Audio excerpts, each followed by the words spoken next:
요즘은 뜸해졌지만 한창 예수님의 재림에 대한 그런 관심과 외침이 많았습니다. 예수님이 다시 오신다, 재림 신앙은 아주 성경적이에요. 그리고 진리입니다. 그럼 문제는 뭐냐 하면 그 예수님의 재림의 때를 적시하고 언제 온다, 이런 것이 이단이죠. 대표적인 것이 지금부터 30년 전 1992년 10월 28일 휴거가 된다. 많이 들어보셨죠? 휴거란 것은 이제 택함 받은 성도들이 하늘로 들려 올라간다, 이런 뜻이잖아요. 예수님이 재림할 때 그런 성도들이 공중에 올라가서 예수님을 만난다, 이런 것인데, 그들이 이제 거짓말을 했다는 것이 이제 드러났죠. 이런 류의 주장들이 많았습니다. 지금도 또 없지 않아 있어요. 근데 이런 이단 사상보다 더 무서운 게 있습니다. 그건 바로 이 재림 사상의 약화예요. 예수 그리스도께서 재림한다, 이런 말을 하면 좀 이상한 사람 아닌가, 이단 아닌가, 이렇게 생각하는 거. 이게 더 위험한 거예요. 예수는 재림하십니다. 반드시 약속하신 대로 다시 오십니다. 그런데 우리가 점점 이 재림 신앙이 약화되면서 이 세상의 가치관에 더 집중하고 있는 것이 문제입니다. 물론 이 세상의 삶을 우리가 성실함으로 살아야 합니다. 그러나 우리는 주님 오심을 기대하면서, 고대하면서 그날을 준비하는 사람들입니다. 재림신앙을 회복해야 됩니다. 이런 재림신앙에 대해서 무관심한 것은 사탄이 아주 공격하기 좋은 그러한 부분이 되는 것입니다. 그래서 우리는 이 재림 신앙을 확고하게 세워야 된다는 사실이죠. 우리 주님은 2000년 전에 이 땅에 우리와 같은 육신을 입고 오셨습니다. 그때는 조용히 마을관에서 어린아이로 태어나셨죠. 그런데 앞으로 예수님께서 오시는 그날, 즉 재림은 전혀 모습이 다릅니다. 호령과 천사장의 소리와 하나님의 나팔 소리가 천지를 진동하면서 예수님이 오신다고 말씀하고 있습니다. 그 예수님은 오셔서 심판하십니다. 판결을 하신다는 것입니다. 이 다음에 주님을 만나면 우리는 예수님 앞에 무엇라 말씀을 드릴 수 있을는지요? 또 우리의 모습은 예수님 앞에 어떠한 모습이 될는지요?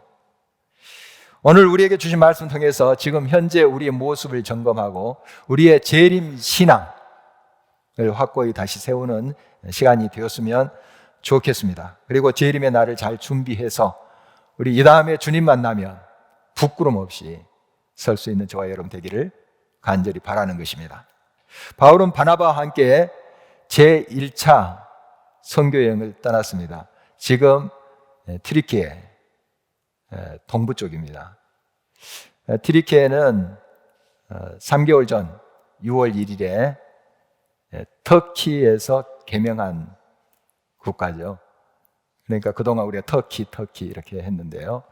이 터키가 칠면조 아닙니까? 칠면조가 이제 비겁하다, 패배자다 하는 이미지가 있어요. 그래서 굉장히 이 나라에서 고민을 했다고 합니다. 이번에 이제 결단하고 이제 트리키에라고 이제 개명을 했다고 하는데요. 어쨌든 이 트리키의 동부 지역에 1차 전도여행을 했습니다. 그리고 이제 돌아왔죠. 이제 2차 전도여행 때는 바울이 실라라는 사람하고 1차 전도여행 때 방문했던 곳을 재방문합니다. 그래서 교회들이 이제 세워졌을 거 아니에요. 가정교회들. 그들을 이제 만나서 더 신앙을 다지고 또 거기에서 디모데라는 신실한 일꾼이 합류합니다. 그리고 누가복음과 사도행전을 기록한 의사 출신 누가도 합류합니다. 선교팀이 된 것이죠. 그래서 그들의 선교 영역을 지금 튀르키예 서부까지 확장을 합니다. 이 튀르키예 서북부에 드로아라는 곳이 있습니다. 여러분이 들어봤을 트로이라는 곳인데, 드로아. 여기에서 이 바울이 기도 중에 환상을 봅니다. 바로 마게도냐인 한 사람이 나타나서 와서 우리를 도와주시오, 우리에게 복음을 전해주시오, 이런 이제 환상을 보게 돼요. 그래서 하나님의 뜻으로 알고 바울 선교팀은 마게도냐로 건너갑니다. 즉 이 튀르키예는 아시아죠. 마게도냐는 지금 유럽입니다. 그러니까 동서가 만나는 곳이에요. 어쨌든 이제 첫 유럽의 선교의 문이 열리는 역사적인 순간이죠. 그 첫 성이 빌립보라는 성입니다. 이제 빌립보에서 복음을 증거하고 이 바울 선교팀은 바로 그 밑에 있는 데살로니가로 옵니다. 와서 복음을 증거합니다. 거기에 또 교회가 생기죠. 이 데살로니가는 동서를 잇는 에그나티아 가도의 선상이 있습니다. 비아 에그나티아, 에그나티아 도로, 이런 뜻인데요. 이 도로에 접한 도시들은 번창했습니다. 여러 인종들이 모이기도 하고요, 무역이 성행했어요. 이 데살로니가 지금도 그리스의 제2의 도시예요. 그 당시도 대단히 많은 사람들이 살고 있었다고 합니다. 이 데살로니가에서 교회가 시작되었는데 여러 핍박이 있었습니다. 특히 유대인들이 이 교인들을 많이 핍박했어요. 그리고 그곳에 있는 이방인들조차도 자기들과 다르잖아요. 다른 신을 섬기고. 그래서 많은 핍박을 했어요. 한참 어려움을 당하다가 이 바울 선교팀이 이제 다시 베레아라는 곳에 가서 있다가 저 아테네를 거쳐서 지금 그리스 남부 고린도로 왔습니다. 그래서 고린도에서도 교회가 세워졌죠. 그래서 하나님의 종들이 가는 곳곳마다 교회가 생겨나요. 뭐 지금같이 십자가 걸고 하는 교회는 아니지만 가정에서 모이는 그런 교회죠. 이런 교회들이 생겨난 거예요. 바울이 바로 이 고린도에서 이 데살로니가 전서를 썼습니다. 그리고 조금 있다가 바로 데살로니가 후서를 이었었습니다. 바울이 13개의 서신을 써서 이 성경에 지금 수록이 되어 있는데요. 이 13개 서신 중에 최초로 제일 먼저 쓴 서신이 데살로니가 전서로 보입니다. 이 데살로니가 전서를 통해서 여러 메시지 또 교훈을 바울이 성도들에게 주고 있습니다만, 그 중에 데살로니가 전서 후서 계속 이어지는 그 말씀이 재림에 대한 것입니다. 예수님이 다시 오신다 하는 재림 사상이에요. 그 당시 이제 성도들은 예수님이 이제 곧 오신다, 임박한 재림 사상을 가지고 있었습니다. 자기들이 살아 생전에 예수님 오신다 하는 소망을 가지고 마라나타, 예수여 오시옵소서 하고 인사도 했죠.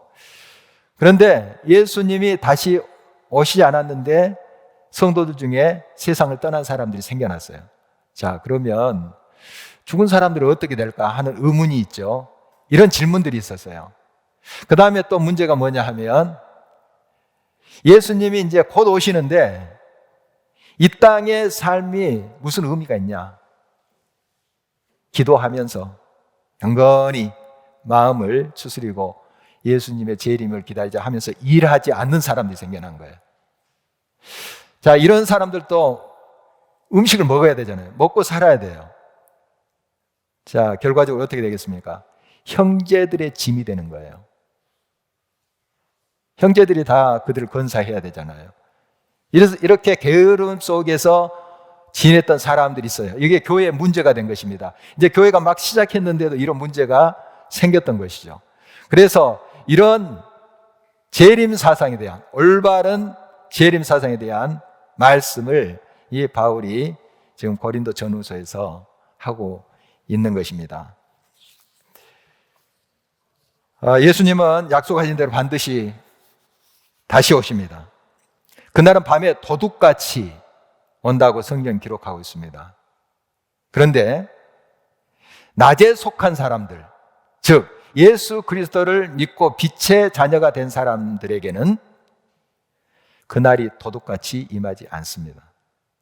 성경에 분명히 그렇게 기록되어 있어요. 왜냐하면 깨어서 준비하고 있기 때문에 그렇습니다.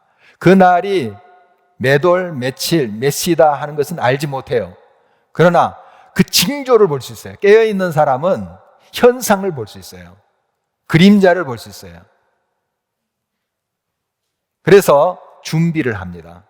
그런 의미에서 그날이 깨어있는 자들에게, 재림을 준비하는 자들에게는 도둑같이 임하지 않는다, 이런 말씀을 하고 있는 것입니다.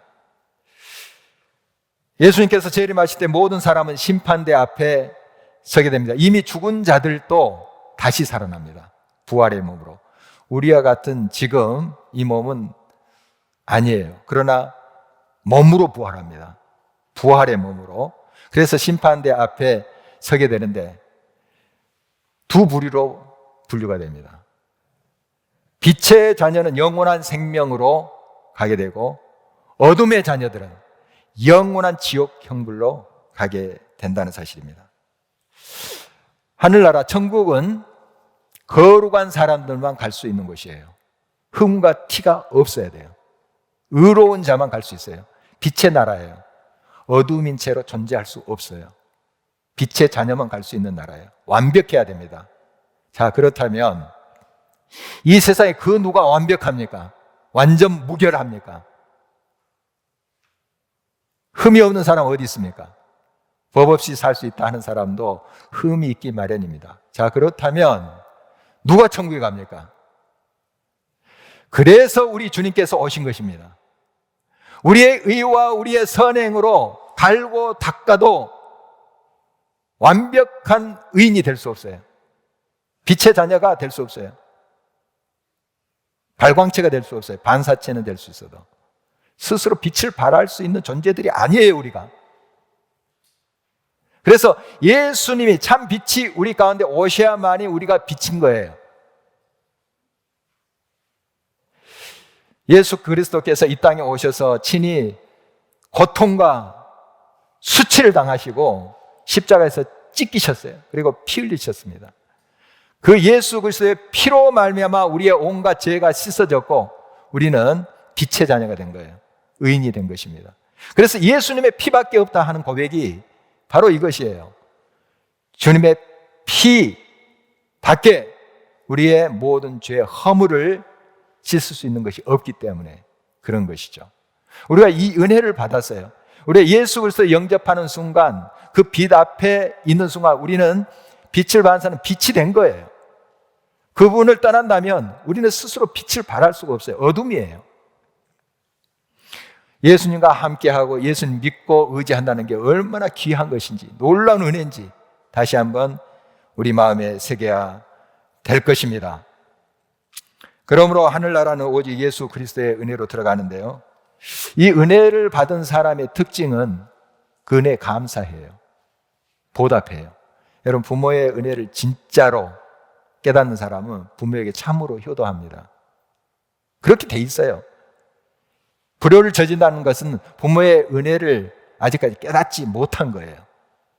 우리가 하나님의 놀라우신 은혜, 값없이 주신 그 구속의 은혜를 깨닫는다면 이 땅의 삶을 허투루 살지 않아요. 아무렇게나 살지 않습니다. 하나님이 기뻐하시는 뜻대로 산다는 것이죠. 항상 믿음과 소망과 사랑으로 살아갑니다. 오늘 본문은 예수님께서 값없이 주신 그 구원의 은총을 받은 우리가 재림의 날을 준비하며 어떻게 살아야 되는지 몇 가지 교훈을 주고 있습니다. 여러 가지가 있겠죠. 그러나 오늘 말씀에 비추어서 먼저 서로 화목하라 하는 교훈입니다. 본문 12절 13절을 보십니다. 형제들아, 우리가 너희에게 구하노니 너희 가운데서 수고하고 주 안에서 너희를 다스리며 구원하는 자들을 너희가 알고 그들의 역사로 말미암아 사랑 안에서 가장 귀히 여기며 너희끼리 화목하라. 하나님의 나라는 완벽한 평화의 화목의 나라입니다. 교회와 가정은 이 하늘나라의 모형이에요. 평화가 깨지면 또 서로 분정하고 미워하게 되면 화목할 수가 없는 거죠. 하나님이 기뻐하지 않으십니다. 물론 이 땅의 어느 공동체 이건 다 불완전한 사람들의 모임이에요. 교회도 마찬가지예요. 가정도 마찬가지고. 그래서 서로 갈등, 문제가 생기게 돼 있습니다. 그러나 중요한 것은 그런 문제를 기도하면서 사랑으로 풀어가는 거죠. 화목하고자 애쓰고 기도하면서 하나님께 도움을 구하는 그런 우리의 자세가 필요하다는 것입니다. 화목한 공동체를 위해서 여러 가지 노력들이 필요하겠지만 오늘 본문은 특별히 질서를 존중하라 하는 도전을 주고 있습니다. 가정에서 부모를 우리가 존경하죠. 그러듯이 교회 안에서도 지도자로 세움받은 사람을 존중할 수 있어야 됩니다. 물론 어느 공동체건 사람 위에 사람 없고 사람 밑에 사람 없습니다. 다 동등한 권리와 또 존귀함이 있습니다. 그러나 질서라는 게 있어요. 부모는 부모로서, 자녀는 자녀로서 이치가 있다는 뜻이죠. 이 질서를 잘 지켜야지 화목한 그런 공동체가 되는 것입니다. 이것이 무너지면 화목도 깨어지게 되겠죠. 여기서 지도자에 있는 위치의 사람들이 하나님의 뜻대로 행하는가? 그것은 좀 다른 문제입니다. 우리가 먼저 서로를 존중하면서 서로의 이치를 인정하고 존경하는 것이 중요합니다. 가정의 예를 다시 한번 듭니다. 부모가 내가 존경할 만한 그런 삶을 살지 않았어요. 객관적으로 보더라도.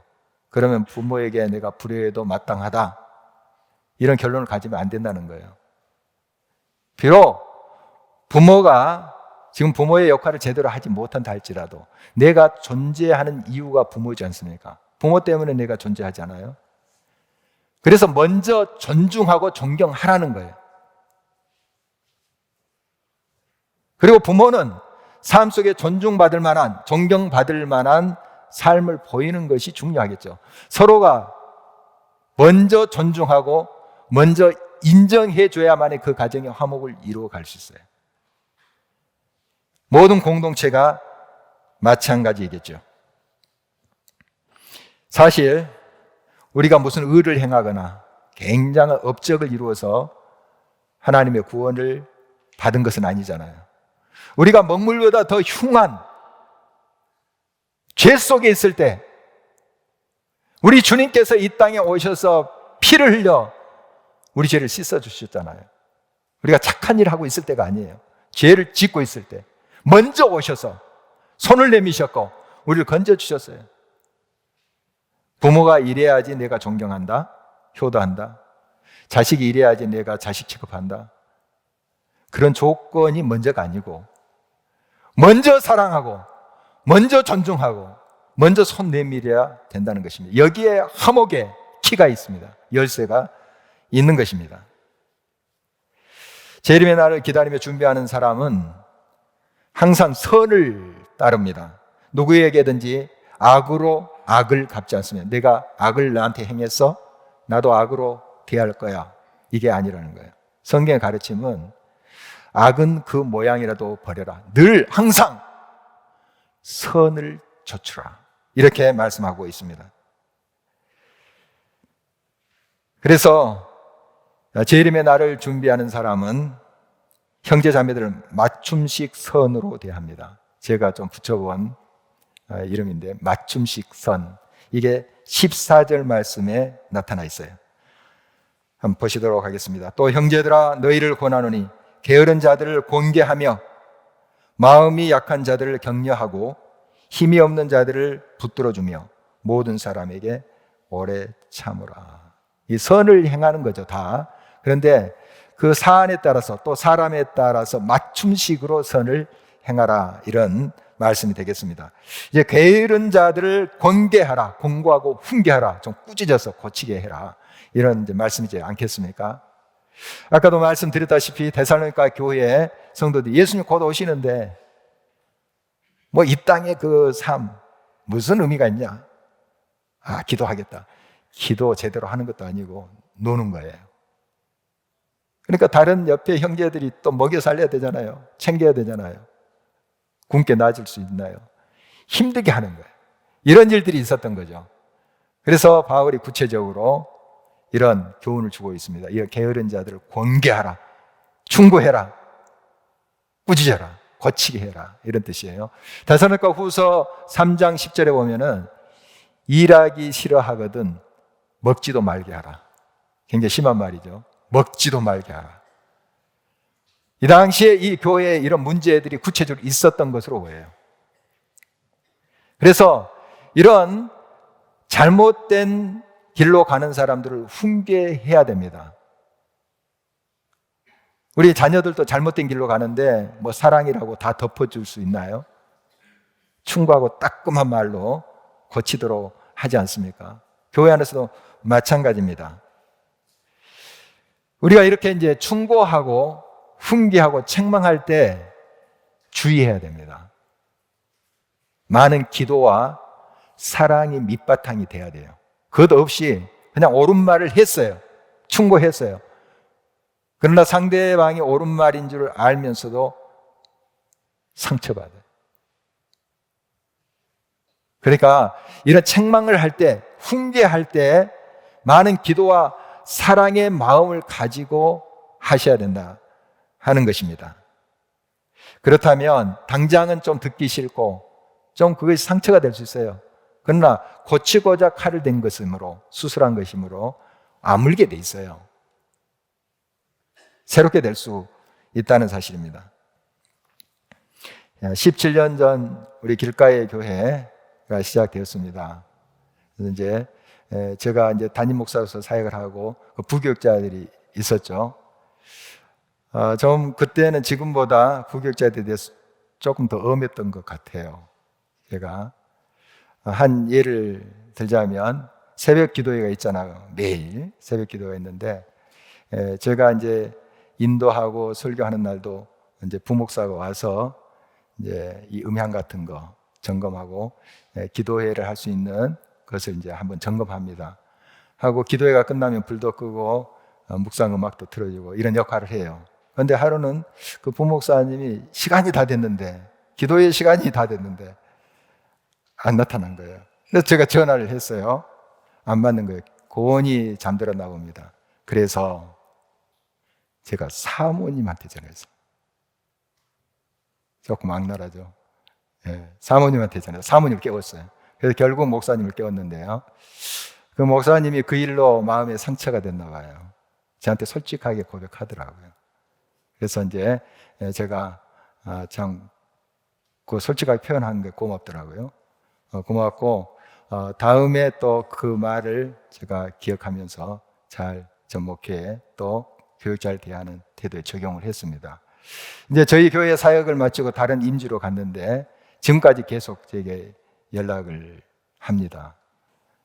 한 번은 이렇게 이야기하더라고요. 목사님, 제가 길가의 교회에 머무는 그동안 목회의 기본을 다 배운 것 같습니다. 참 그 말을 들을 때 좀 뿌듯한 마음이, 감사의 마음이 들었어요. 참 싫어할 수도 있고 듣기 안 좋은 말일 수도 있잖아요. 그러나 그걸 잘 소화하면서 그가 자기의 양약으로 삼았다는 것, 목회의 도움으로 삼았다는 게 얼마나 귀한 일입니까? 재림의 날을 준비하는 자는 마음이 약한 자들을 격려합니다. 곧 낙심한 자들을 위로합니다. 또한 힘이 없는 자들을 붙들어줍니다. 말씀과 기도로 양육하도록 도와줍니다. 2학기가 시작되었습니다. 이제 구역 모임이 재개되죠. 여러분, 이 구역 모임에 잘 참석하세요. 서로가 배웁니다. 누가 막 가르치고 하는 것이 아니고 서로가 배우는 시간이에요. 이런 시간들을 삼으십시오. 이런 시간을 통해서 우리가 양육을 받고 굳게 믿음에 서가게 되는 것입니다. 한 주간의 중간에 수요일 저녁이 있어요. 우리 교회에 수요 기도회가 있죠. 한 주간의 중간에 한 번 교회에 와서 말씀과 기도, 찬양으로 다시 우리를 점검하고 그 믿음 위에 굳게 서가는 거예요. 우리만 설 게 아니라 옆에 있는 사람들과 함께 같이 참여하는 것이 중요합니다.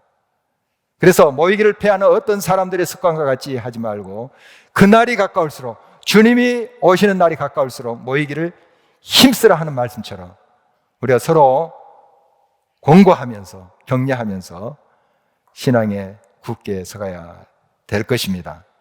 주의 날을 준비하는 자는 모든 사람에 대해서 오래 참습니다. 모든 사람입니다. 저마다 다 달라요. 같은 사람 한 사람도 없어요. 그래서 우리는 그 모든 사람에 대해서 기다리고 참을 수 있어야 됩니다. 틀린 것은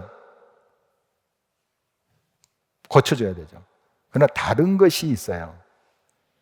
즉 어떤 일을 풀어가는 방식이 다를 수 있고 또 풀어가는 속도가 다를 수 있어요.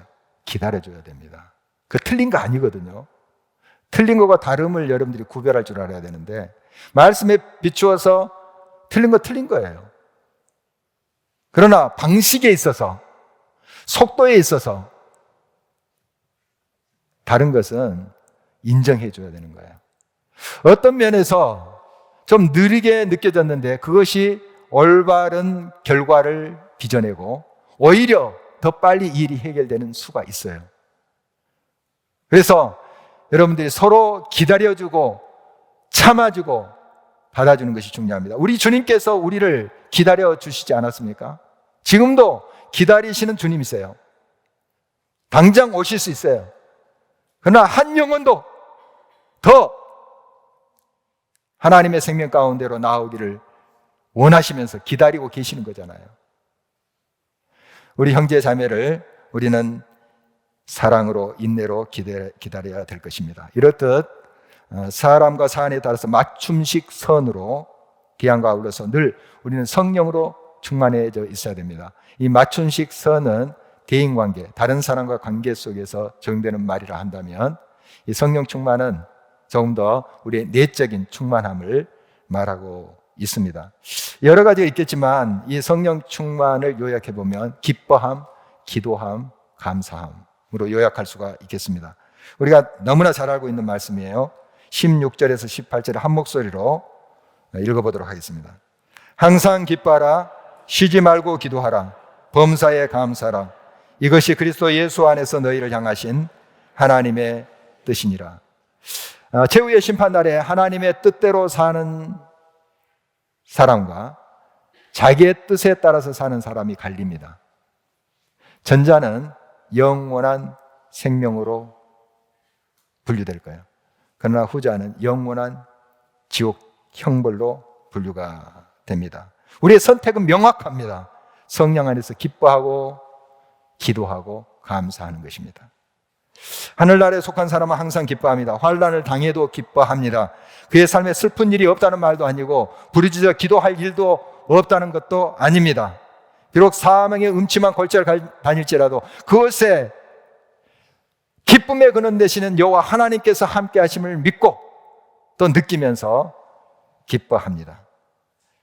과일나무에 잎이 마르고 곡식의 나달이 우수수 떨어지고 우리의 양이 없고 외양간에 송아지가 없다 할지라도 여호와 하나님으로 인하여 기뻐하는 삶을 사는 것이 재림을 제대로 기다리며 맞이하는 사람의 모습이 될 것입니다. 어떻게 이것을 세상 사람들이 이해하고 알 수가 있겠습니까? 성령 안에서 행하는 자만이 이 말이 이해돼요. 알 수가 있는 것이죠. 천국을 소유한 사람은 쉬지 않고 기도합니다. 기도는 영혼의 호흡이라고 말하고 있습니다. 다시 말씀드리자면 호흡은 숨입니다. 숨은 생명이에요. 숨이 멈추면 생명에 심각한 위험이 옵니다. 그게 길어지면 사망이죠. 기도에 넓게 있어야 할 이유입니다. 사무엘은 자기 백성들 앞에서 내가 기도 쉬는 죄를 범하지 않겠다, 이런 선언을 하고 있습니다. 기도가 막히면 기도가 막힌다. 숨이 들어가는 통로 있잖아요. 그게 막힌다. 죽는다는 거죠.